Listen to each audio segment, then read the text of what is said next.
जिसमें साइंटिस्ट ने सब लिविंग ऑर्गेनिजम्स को दो ग्रुप्स में या दो किंगडम्स में डिवाइड किया, जिन्हें प्लांटी और एनिमेलिया कहते हैं। लेकिन उसमें बहुत सारे साइंटिस्ट ने एतराज़ात किए। उन्होंने कहा कि इसमें आपने प्रोकैरियोट्स और यूकैरियोट्स और इसके अलावा बैक्टीरिया और जो यूग्लिना लाइक ऑर्गेनिजम्स हैं उनमें कोई डिफ्रेंशिएट नहीं किया। यूग्लिना लाइक ऑर्गेनिजम्स जो कभी प्लांट की तरह बिहेव करते हैं और कभी एनिमल्स की तरह, उन सबको आपने एक ही किंगडम में डाल दिया। तो इस तरह से नहीं होना चाहिए था। तो इस चीज़ को, इस मसले को हल करने के लिए उसके बाद एक और किंगडम सिस्टम पेश किया गया, जिसे कहते हैं 3 किंगडम क्लासिफिकेशन सिस्टम। और जाहिर है कि इसके नाम से पता चल रहा है कि इसमें और एक किंगडम ऐड कर दी गई। पहले 2 किंगडम था, अभी हो गया 3 किंगडम।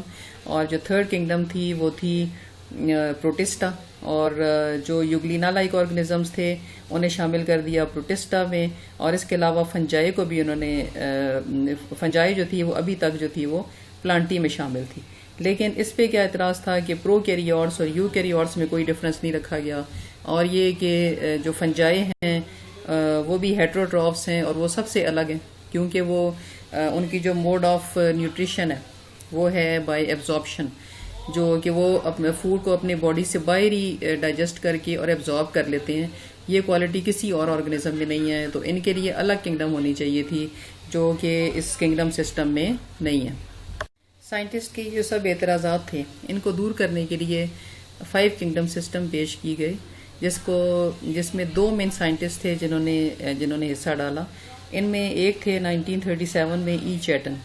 उन्होंने 2 टर्म्स इंट्रोड्यूस करवाई, प्रोकैरियोटिक जो इन्होंने यूज़ की बैक्टीरिया के लिए, और eukaryotic to describe animal and plant cells. दूसरे जो साइंटिस्ट थे वो थे 1967 में। आपने ये डेट्स याद करनी है, इनके नेम्स याद करने हैं, क्योंकि अक्सर ये शॉर्ट क्वेश्चंस में पूछ लेते हैं। तो इन 1967 रॉबर्ट विटेकर, इनका बहुत ज़्यादा इंपॉर्टेंट रोल है in proposing this 5 kingdom system.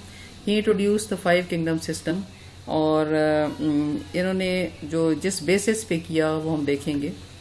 इस किंगडम सिस्टम को पेश करते हुए 2 चीज़ें मलहूज़े खातिर रखी गई।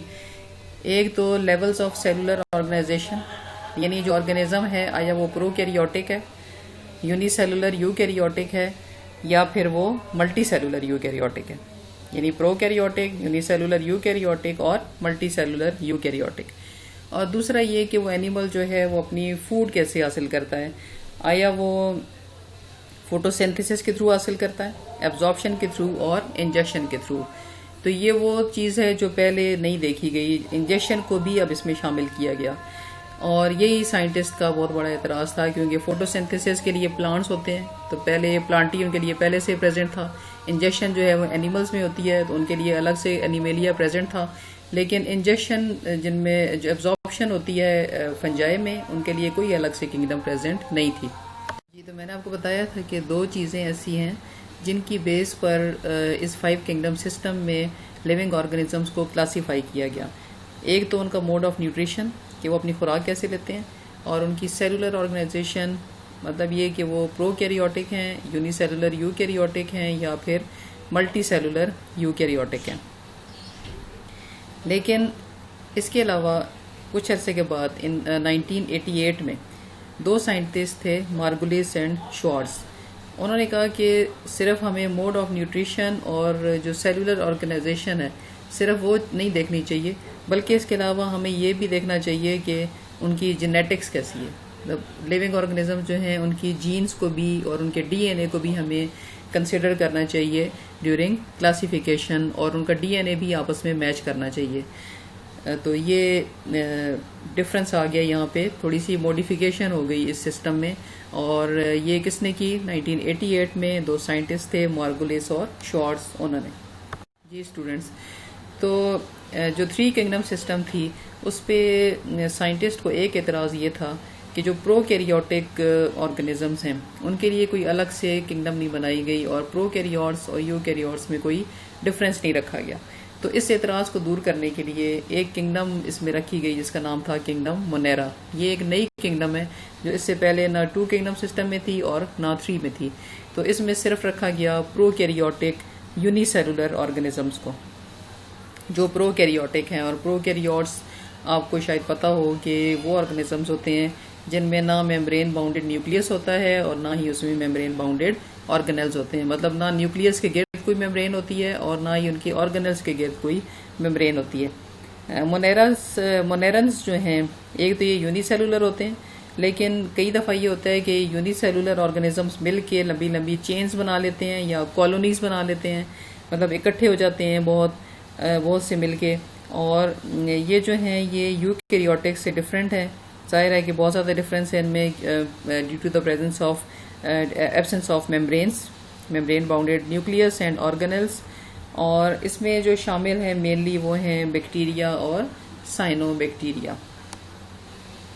जी, तो दूसरी जो किंगडम है वो है किंगडम प्रोटिस्टा, जो 3 किंगडम सिस्टम में भी प्रेजेंट थी। और इसको किस लिए बनाया गया था? ताकि वो ऑर्गेनिज्म जो यूग्लिना लाइक हैं उनको इसमें रखा जा सके। और इसमें ये भी यूनिसेलुलर ही होते हैं मेजॉरिटी, या फिर ये सिंपल मल्टी सेलुलर होते हैं, या फिर ये यूनिसेलुलर हैं। लेकिन जो मोनेरा है और प्रोटिस्टा है, इनमें मेन डिफरेंस क्या है कि मोनेरा जो है वो प्रोकैरियोट्स हैं और जो प्रोटिस्टा हैं ये यूकैरियोट्स हैं। और इसमें 3 तरह के ऑर्गेनिजम्स हैं। एल्गी हैं जो प्लांट लाइक होते हैं, ये यूनिसेलुलर होते हैं या फिर ये चेन्स बना लेते हैं मिलके, लेकिन इनके अंदर इन्हें हम प्लांट्स क्यों कहते हैं? क्योंकि इनके अंदर क्लोरोफिल होता है और ये अपनी फूड खुद बना सकते हैं। और दूसरे जो हैं, तो इस तरह से ये प्लांट लाइक हो गए। लेकिन जो दूसरे हैं प्रोटोजोन्स जो हैं ये भी यूनिसेलुलर होते हैं, लेकिन ये एनिमल लाइक होते हैं। क्योंकि अगर हम किसी चीज़ को कहते हैं कि वो प्लांट लाइक है तो उसके लिए ज़रूरी है कि उसके अंदर क्लोरोफिल हो। तो इनको हम चूंकि कह रहे हैं एनिमल्स हैं, क्यों हैं? क्योंकि इनमें क्लोरोफिल एब्सेंट है। तो इनके अंदर क्लोरोफिल एब्सेंट होती है और दूसरा इनके अंदर सेल वॉल जो है वो भी नहीं होती। प्लांट्स में सेल वॉल होती है, इनमें वो भी एब्सेंट है। तो तीसरे जो हैं वो हैं फंजाई लाइक। तो 3 तरह के इसमें ऑर्गेनिजम्स हैं। जी, 3 किंगडम सिस्टम पे जो दूसरा सबसे बड़ा एतराज़ था वो ये था कि फंजाई के लिए कोई अलग से किंगडम नहीं बनाई गई। तो वो एतराज़ भी यहाँ पे दूर कर दिया गया कि किंगडम फंजाई जो है वो अलग से बना दी गई। और इसमें जो ऑर्गेनिजम्स थे वो यूकैरियोटिक मल्टी सेलुलर हैं, लेकिन उनका जो सबसे बड़ा कैरेक्टर है वो क्या है कि their mode of nutrition is absorption, कि वो जो भी चीज़ उन्होंने खानी होती है अपनी बॉडी के बाहर वो उसको डाइजेस्ट करते हैं और उसके बाद उसको वो एब्जॉर्ब कर लेते हैं विद हेल्प ऑफ एंजाइम्स, उसको डाइजेस्ट करके और फिर एब्जॉर्ब कर लेते हैं। तो यहाँ पे किंगडम फंजाई जो है वो अलग से बना दी गई। और इसके बाद जो अगली 2 किंगडम्स होंगी वो पहले से ही प्रेजेंट थी। किंगडम प्लांटी जो है ये 3 किंगडम सिस्टम में भी प्रेजेंट थी, इवन कि ये 2 किंगडम सिस्टम में भी प्रेजेंट थी। और इसमें सब के सब प्लांट्स आ जाते हैं। और जो प्लांट्स हैं ये सब, लेकिन ये मल्टी सेलुलर प्लांट्स हैं और ये ऑटोट्रॉफ्स हैं। Autotrophs means the organisms which can prepare their own food.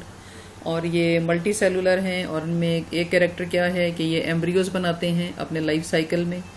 और इसमें कौन कौन से प्लांट्स आ जाते हैं? इसमें मॉसेज आ जाती हैं, मतलब थोड़े से हायर प्लांट्स आते हैं, बहुत ज़्यादा सिंपल नहीं आते। अब एल्गी भी प्लांट्स हैं लेकिन वो इसमें नहीं आएंगे, वो प्रोटिस्टा में आते हैं। तो इसमें मॉसेज आ जाते हैं, फर्न्स आ जाते हैं और फ्लावरिंग प्लांट्स आते हैं। क्योंकि आपने लोअर क्लासेस में पढ़ा हुआ है कि मॉसेज और फर्न्स जो हैं वो फ्लावर्स प्रोड्यूस नहीं कर सकते। तो जो हायर प्लांट्स हैं उन्हें हम फ्लावरिंग प्लांट्स भी कहते हैं, तो वो भी इसके अंदर इंक्लूडेड हैं। किंगडम एनिमेलिया, इसमें सब के सब एनिमल्स आते हैं। और ये किंगडम जो है ये भी स्टार्ट से ही बनी हुई थी, ये कोई नई किंगडम नहीं है जो सिर्फ इसमें सिस्टम में है, बल्कि ये 2 किंगडम में भी थी, 3 में भी थी और अब इसमें भी शामिल है। इसमें सब के सब एनिमल्स आएंगे जो यूकैरियोटिक मल्टी सेलुलर होंगे और इन्हें हम कहते हैं कंज्यूमर्स, क्योंकि ये फूड प्रिपेयर नहीं करते बल्कि ये कंज्यूम करते हैं या यूज़ करते हैं उस फूड को जो कि प्लांट्स बनाते हैं। तो और ये इनकी मोड ऑफ न्यूट्रिशन क्या है? क्योंकि आपने पढ़ा था कि जो 5 किंगडम सिस्टम है इसको बनाते वक्त जो मोड ऑफ न्यूट्रिशन है उसको भी मद्देनज़र रखा गया। तो इसकी जो मोड ऑफ न्यूट्रिशन है वो है बाय इंजेस्टिंग फूड, यानी ये खुराक को खाते हैं, एब्जॉर्ब नहीं करते, ना ही ये प्रिपेयर करते हैं, बल्कि ये खुराक खाते हैं और ये प्लांट से लेते हैं या फिर दूसरे एनिमल्स को ये खाते हैं। और इनके बॉडी के अंदर ख़ास किस्म की कैविटी होती है कोई भी खाली जगह। तो यहाँ पे कौन सी कैविटीज़ का जिक्र हो रहा है? जो हमारा डाइजेस्टिव सिस्टम है वो अंदर से हॉलो होता है, खाली होता है, ये उसमें कैविटी होती है। तो उन कैविटीज़ के अंदर ये उसको डाइजेस्ट करते हैं। और इनके अंदर सेल वॉल भी नहीं होती, क्योंकि सेल वॉल जो है वो प्लांट्स का कैरेक्टर है, तो इनके अंदर वो एब्सेंट